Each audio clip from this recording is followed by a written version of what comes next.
ইঁদুর না বাবা, খরগোশ। খরগোশ হুম। তাহলে লাফিয়ে লাফিয়ে হাঁটে না কেন?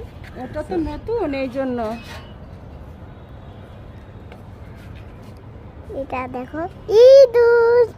খরগোশ খরগোশ না, দেখো না ইঁদুরের মতো হাঁটে।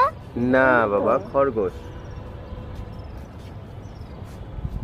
এই গালে চুল আছে কেন সাদা সাদা? যাও ধরো, ধরে বের করে নিয়ে আসো। ঝোলা, এই দেখো কামড় দেয় না। ওই বেরে ওকে নতুন নিয়ে আসছি তো, এই জন্য। যদি লাফায়, না না, লাফাবে না। ওই দিদা চলে যাইতেছে